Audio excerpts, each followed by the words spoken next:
Hello everyone, welcome back to the Harshi DSC classes. ఈరోజు మనం ఈ వీడియోలో వచ్చేసి మెథడాలజీకి సంబంధించినటువంటి ప్రాక్టీస్ బిట్స్ అయితే చూద్దాము.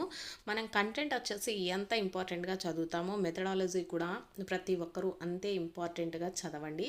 ఎందుకంటే మనకు మెథడాలజీలో వచ్చేసి అన్ని సబ్జెక్టులలో కొన్ని సిమిలర్ టాపిక్స్ ఉంటాయండి. కాబట్టి మనము మార్క్స్ కూడా ఈజీగా స్కోర్ చేయడానికి ఉంటుంది.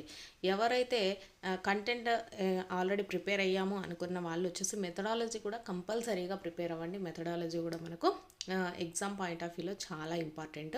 మనకు మార్క్స్ కూడా ఈజీగా స్కోర్ చేయడానికైతే ఉంటుందండి. కొంచెం మనం కంటెంట్తో పోల్చుకుంటే సిలబస్ అనేది తక్కువగా ఉంటుంది, మార్క్స్ అనేది ఈజీగా గెయిన్ చేసుకోవచ్చు.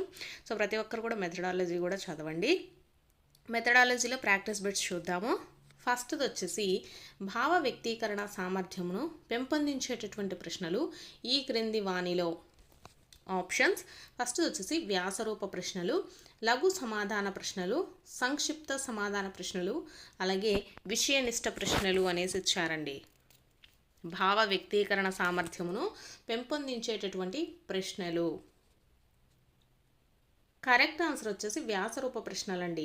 భావ వ్యక్తీకరణ సామర్థ్యమును పెంపొందించేటటువంటి ప్రశ్నలు ఏవి అంటే వ్యాసరూప ప్రశ్నలు. నెక్స్ట్ క్వశ్చన్ చూద్దాము. వ్యక్తి ప్రవర్తనకు సంబంధించిన సంఘటనలను వర్ణించడానికి ఏది ఉపయోగపడుతుంది? ఆప్షన్స్: ఫస్ట్ వచ్చేసి rating scale, option 2 check list, option 3 anecdotal record, option 4 సాంఘిక మితి అనేసి ఇచ్చారండి. వ్యక్తి ప్రవర్తనకు సంబంధించిన సంఘటనలను వర్ణించడానికి ఏది ఉపయోగపడుతుంది? ఆన్సర్ వచ్చేసి అనెక్డోటల్ రికార్డ్ అండి. వ్యక్తి ప్రవర్తనకు సంబంధించినటువంటి సంఘటనను వర్ణించడానికి మనకు ఏది ఉపయోగపడుతుంది? అనెక్డోటల్ రికార్డ్ అనేది ఉపయోగపడుతుంది. నెక్స్ట్ థర్డ్ క్వశ్చన్ చూద్దాము. పూరక ప్రశ్నలు రూపొందించడానికి ముఖ్యమైన సూచన ఏది? ఆప్షన్స్ చూసుకున్నట్లయితే ఫస్ట్ది భావ వ్యక్తీకరణకు అవకాశం ఉండాలి, ఆప్షన్ 2 ఊహించి రాయగలిగేదిగా ఉండాలి, ఆప్షన్ 3 నిర్దిష్టమైన సమాధానం ఉండాలి, ఆప్షన్ 4 పాఠ్యపుస్తకం నుండి ప్రవచనాలను యథాతథంగా తీసుకోవాలి అనేసి ఇచ్చారు. సో పూరక ప్రశ్నలు అంటే ఖాళీలు అంటే ఫిల్ ఇన్ ద బ్లాంక్స్ అండి. సో పూరక ప్రశ్నలు రూపొందించడానికి ముఖ్యమైన సూచన ఏది అంటే ఫిల్ ఇన్ ద బ్లాంక్స్కి వచ్చేసి మనకు కంపల్సరీ ఒక నిర్దిష్టమైన సమాధానం ఉండాలండి. So option 3 is the right answer. పూరక ప్రశ్నలు రూపొందించడానికి ముఖ్యమైన సూచన ఏది అంటే నిర్దిష్టమైన సమాధానం ఉండాలి. నెక్స్ట్ క్వశ్చన్ చూద్దాము. నిర్మాణాత్మక మూల్యాంకనాన్ని ఒక విద్యా సంవత్సరంలో ఎన్నిసార్లు నిర్వహిస్తారు? నిర్మాణాత్మక మూల్యాంకనాన్ని ఒక సంవత్సరంలో, ఒక విద్యా సంవత్సరంలో ఎన్నిసార్లు నిర్వహిస్తారు? సో కరెక్ట్ ఆన్సర్ వచ్చేసి 4 అండి. 4 టైమ్స్ మనకు నిర్మాణాత్మక మూల్యాంకనానికి సంబంధించి మనకు ఒక విద్యా సంవత్సరంలో 4 సార్లు అయితే నిర్వహించడం జరుగుతుంది. నెక్స్ట్ క్వశ్చన్ చూద్దాము. ప్రశ్నాపత్రంలో నిష్పక్షపాత మదింపు చేయుటకు వీలగు ప్రశ్నలు ఏవి? ఆప్షన్స్: ఫస్ట్ది వ్యాసరూప ప్రశ్నలు, ఆప్షన్ 2 విషయనిష్ట ప్రశ్నలు, ఆప్షన్ 3 లఘు సమాధాన ప్రశ్నలు, ఆప్షన్ 4 మౌఖిక ప్రశ్నలు అనేసి ఇచ్చారండి. ప్రశ్నాపత్రంలో నిష్పక్షపాత మదింపు చేయటకు అంటే ఎటువంటి ఎవరు ఏది రాసినా కూడా కరెక్ట్ చేయడం అనేది కాకుండా నిష్పక్షపాతం అందరూ కూడా ఒకేలాగా రాయాలండి. వీలగు ప్రశ్నలు ఏవి అంటే ఆప్షన్ 2 విషయనిష్ట ప్రశ్నలు అండి. విషయనిష్ట ప్రశ్నలు. నెక్స్ట్ క్వశ్చన్ చూద్దాము. జతపరుచు ప్రశ్నల ద్వారా ఎక్కువగా పరీక్షించబడు లక్ష్యం ఏది? లక్ష్యము ఈ క్రింది వాణిలో ఏది అనేసి ఇచ్చారు. ఆప్షన్స్: ఫస్ట్ది జ్ఞానము, ఆప్షన్ 2 వినియోగము, ఆప్షన్ 3 అవగాహన, ఆప్షన్ 4 నైపుణ్యము. సో మనకు జతపరుచు ప్రశ్నల ద్వారా ఎక్కువగా పరీక్షించబడు లక్ష్యం ఏదండి? అవగాహన అండి. అవగాహన అనేది మనకు ఈ లక్ష్యాన్ని మనం జతపరచుట అనే ప్రశ్నల ద్వారా చూడొచ్చు. నెక్స్ట్ది ప్రకల్పన పద్ధతిలో ఒక కార్యక్రమమును పూర్తి చేసి మూల్యాంకనం చేయటాన్ని ఏమంటారు? ఆప్షన్ ఫస్ట్ది వచ్చేసి సంకలన మూల్యాంకనం, ఆప్షన్ 2 రూపణ మూల్యాంకనం, ఆప్షన్ 3 లోప నిర్ధారణ మూల్యాంకనం, ఆప్షన్ 4 ప్రాగూప్తిక మూల్యాంకనము. ఇక్కడ మనం క్వశ్చన్ చూసుకున్నట్లయితే ప్రకల్పన పద్ధతిలో అండి, ప్రాజెక్ట్ పద్ధతిలో ఒక కార్యక్రమమును పూర్తి చేసి అంటే ఆ కార్యక్రమంని మొత్తం కంప్లీట్గా చేసిన తర్వాత మూల్యాంకనం చేయడాన్ని ఏమంటారండి? సంకలన మూల్యాంకనం అంటాము. ఏమంటాము? సంకలన మూల్యాంకనం. సో నెక్స్ట్ బిట్ చూద్దాం. క్రింది వానిలో గుణాత్మక విధానాలకు చెందని అంశం ఏది? క్రింది వానిలో గుణాత్మక విధానాలకు చెందని అంశం ఏది? ఆప్షన్ ఫస్ట్ వచ్చేసి చెక్ లిస్టులు, ఆప్షన్ 2 రికార్డులు, option 3 rating scales, option 4 interview. గుణాత్మక విధానాలండి, మనకు మూల్యాంకన సాధనాలు ఉన్నాయి కదా, వాటిల్లో వస్తాయండి. సాధనా పరీక్షలు, అలాగే గుణాత్మక విధానాలు, స్వీయ సాధనాలు, ఇవన్నీ కూడా మనకు మూల్యాంకన సాధనాల్లో వస్తాయన్నమాట. సో గుణాత్మక విధానాలకు చెందని అంశం ఏదండి? ఇంటర్వ్యూ. మనకు చెక్ లిస్టులు, రికార్డులు, రేటింగ్ స్కేల్స్ ఇవన్నీ కూడా గుణాత్మక విధానాలు. సో మనకు ఇంటర్వ్యూ అనేది ఏమవుతుంది? స్వీయ వివరణ మూల్యాంకన విధానం అండి. సో కాబట్టి ఇంటర్వ్యూ అనేది గుణాత్మక విధానం కాదు. నెక్స్ట్ బిట్ చూద్దాము. విద్యార్థులు నూతన పాఠ్యాంశాన్ని అవగాహన చేసుకోవటానికి పునర్విమర్శ సమయంలో అవసరమయ్యేవి ఏవి? ఆప్షన్ ఫస్ట్ వచ్చేసి ప్రయోగాత్మక పరీక్షలు, ఆప్షన్ 2 రాత పరీక్షలు, ఆప్షన్ 3 మౌఖిక పరీక్షలు, ఆప్షన్ 4 పైవన్నీ.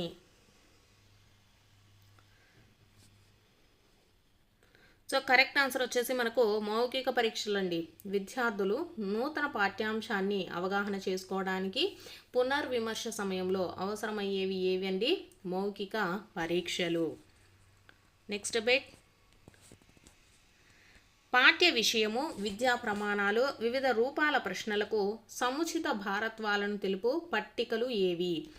ఆప్షన్ ఫస్ట్ వచ్చేసి గణన పట్టిక, ఆప్షన్ 2 లక్ష్యాల పట్టిక, ఆప్షన్ 3 విషయాల పట్టిక, ఆప్షన్ 4 బ్లూ ప్రింట్. పాఠ్య విషయము, విద్యా ప్రమాణాలు, వివిధ రూపాల ప్రశ్నలకు సముచిత భారత్వాలండి, సముచిత భారత్వాలను తెలుపు పట్టికలు ఏవి? కరెక్ట్ ఆన్సర్ వచ్చేసి బ్లూ ప్రింట్ అండి. Option 4 is the right answer. Next bit చూద్దాము. విద్యార్థి అనుభవాలు, అనుభూతులు, ఉద్వేగాలను సంకలనం చేసేది ఏది? ఆప్షన్ ఫస్ట్ వచ్చేసి portfolio, option 2 rating scale, option 3 పిల్లల డైరీ, ఆప్షన్ 4 పైవన్నీ. విద్యార్థి యొక్క అనుభవాలు, అనుభూతులు, ఉద్వేగాలను సంకలనం చేసేది ఏది అనేసి ఇచ్చారండి. సో ఆన్సర్ వచ్చేసి ఏది? పిల్లల డైరీ.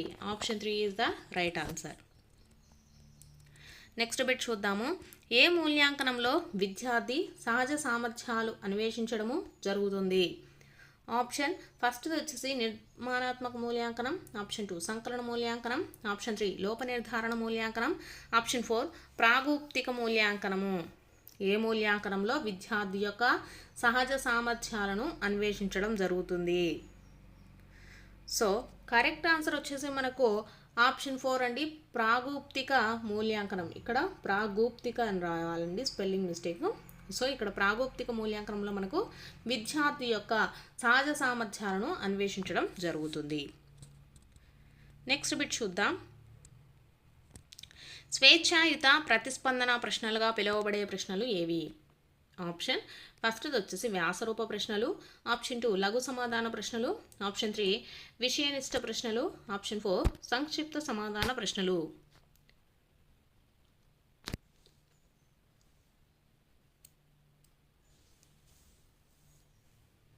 ఇక్కడ క్వశ్చన్ వచ్చేసి మనకు స్వేచ్ఛాయుత ప్రతిస్పందన అండి. స్వేచ్ఛాయుత ప్రతిస్పందన ప్రశ్నలుగా పిలువబడే ప్రశ్నలు ఏవి అంటే మనకు ఆన్సర్ ఏమవుతుంది? వ్యాసరూప ప్రశ్నలు అండి, వ్యాసరూప ప్రశ్నలు. Next question.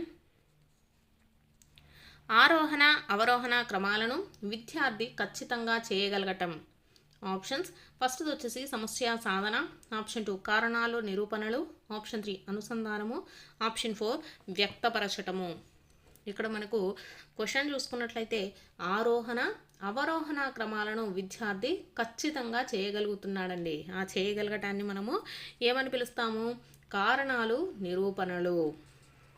Next bit. చతురస్రం అనేది 4 సమాన భుజాలు మరియు సమాన కోణాలు గల సంవృత పటమని తన సొంత మాటల్లో వివరించడాన్ని ఏమంటారు? ఆప్షన్ ఫస్ట్ వచ్చేసి సమస్య సాధన, ఆప్షన్ 2 కారణాలు చెప్పడం నిరూపణలు చేయడం, ఆప్షన్ 3 అనుసంధానం చేయడం, ఆప్షన్ 4 వ్యక్తపరచటము. ఇక్కడ వచ్చేసి మన క్వశ్చన్ చూసుకున్నట్లయితే చతురస్రం అన్నది 4 సమాన భుజాలు మరియు సమాన కోణాలు గల సంవృత పటమని తన సొంత మాటల్లో వివరిస్తూ ఉన్నాడండి. సో దాన్ని మనం ఏమంటాము? దాన్ని వ్యక్తపరచటము. Option 4 is the right answer అండి. నెక్స్ట్ క్వశ్చన్ చూద్దాం. ఒక మంచి పాఠ్య పథకానికి ఉండవలసిన లక్షణాలలో ఒకటి కానిది ఏది అనేసి ఇచ్చారండి. ఆప్షన్ ఫస్ట్ వచ్చేసి బోధనా లక్ష్యాలను స్పష్టంగా పేర్కొనాలి, ఆప్షన్ 2 పూర్వ మరియు ప్రస్తుత పాఠ్యాంశాల మధ్య సంబంధం ఉండాలి, ఆప్షన్ 3 ఉపాధ్యాయుడు తన ఇష్ట ప్రకారం పాఠాలను బోధించవచ్చు, ఆప్షన్ 4 పాఠ్యాంశాన్ని బోధించడకు అనువైన కృత్యాలు బోధనా సామాగ్రిని పేర్కొనాలి అనేసి ఇచ్చారండి. ఇక్కడ క్వశ్చన్ మంచి పాఠ్య పథకానికి ఉండవలసిన లక్షణాల్లో ఒకటి కానిది అడుగుతున్నారండి. సో మంచి పాఠ్య పథకానికి ఉండాల్సిన లక్షణం ఏంటంటే బోధనా లక్ష్యాలను స్పష్టంగా పేర్కొనాలి, అలాగే పూర్వ మరియు ప్రస్తుత పాఠ్యాంశాల మధ్య సంబంధాలను కూడా ఉండాలండి, పాఠ్యాంశాన్ని బోధించటకు అనువైన కృత్యాలు అలాగే బోధనా సామాగ్రిని కూడా పేర్కొనాలి. సో లక్ష్యాలలో కానిది ఏది? ఇక్కడ ఆప్షన్ 3 అండి. ఉపాధ్యాయుడు తన ఇష్ట ప్రకారం పాఠాలను బోధించవచ్చు అనేది ఒక మంచి పాఠ్య పథకానికి ఉండవలసిన లక్షణం కాదు. So option 3 is the right answer. Next question చూద్దాము. విద్యార్థి తాను పొందిన గణిత భావనలతో తమ ఇంటి వైశాల్యము చుట్టుకొలతను కనుగొనుటలో ఇమిడి ఉన్న విలువ ఏది? ఆప్షన్ ఫస్ట్ వచ్చేసి ప్రయోజన విలువ, ఆప్షన్ 2 క్రమశిక్షణ విలువ, ఆప్షన్ 3 సాంస్కృతిక విలువ, ఆప్షన్ 4 సన్నాహ విలువ.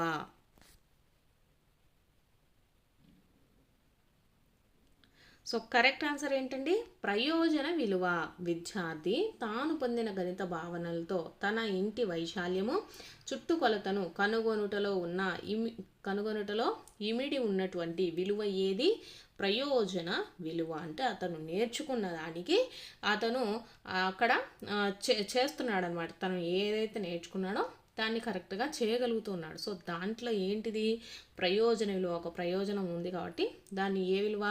ప్రయోజన విలువ. నెక్స్ట్ది బోధనా ఉద్దేశాలను ఉపాధ్యాయుడు ఎప్పుడు నిర్ణయించుకోవాలి? ఆప్షన్ ఫస్ట్ వచ్చేసి బోధనా అభ్యాసనకు ముందు, ఆప్షన్ 2 బోధనా అభ్యాసన జరుగుతున్నప్పుడు, ఆప్షన్ 3 బోధనా అభ్యాసన తర్వాత, ఆప్షన్ 4 పైవేవి కావు. సో బోధనా ఉద్దేశాలండి. బోధనా ఉద్దేశాలను ఉపాధ్యాయుడు ఎప్పుడు నిర్ణయించుకోవాలి? సో ఎప్పుడు నిర్ణయించుకోవాలి? బోధనా అభ్యాసనకు ముందండి. బోధనా ఉద్దేశాలను ఉపాధ్యాయుడు ఎప్పుడు నిర్ణయించుకోవాలి? బోధనా అభ్యాసనకు ముందు. నెక్స్ట్ క్వశ్చన్ అయితే చూద్దాము. లక్ష్యాత్మక ప్రశ్నల లక్షణం కానిది. ఆప్షన్స్ ఫస్ట్ వచ్చేసి ఊహించే సమాధానాలను రాయవచ్చు, ఆప్షన్ 2 గణన చేయటం కష్టము, ఆప్షన్ 3 విశ్వసనీయతను కలిగి ఉండటం, ఆప్షన్ 4 పైవేవి కావు అనేసి ఇచ్చారండి. లక్ష్యాత్మక ప్రశ్నల లక్షణం కానిది అండి. లక్ష్యాత్మక ప్రశ్నలకు ఏముంటుంది లక్షణము? ఊహించి సమాధానాలు రాయొచ్చు, అలాగే వాటికి విశ్వసనీయతను కూడా కలిగి ఉంటుందన్నమాట. సో కానిది ఏది? ఇక్కడ చూసుకున్నట్లయితే మనము గణన చేయట కష్టము అనేది లక్ష్యాత్మక ప్రశ్నల యొక్క లక్షణం కాదు. So option 2 is the right answer. Next చూసుకున్నట్లయితే హెర్బర్ట్ బోధనా విధానంలో మొదటి సోపానం ఏది? ఆప్షన్ ఫస్ట్ వచ్చేసి సంసర్గము, ఆప్షన్ 2 సన్నాహము, ఆప్షన్ 3 అన్వయము, ఆప్షన్ 4 సాధారణీకరణము అనేసి ఇచ్చారండి.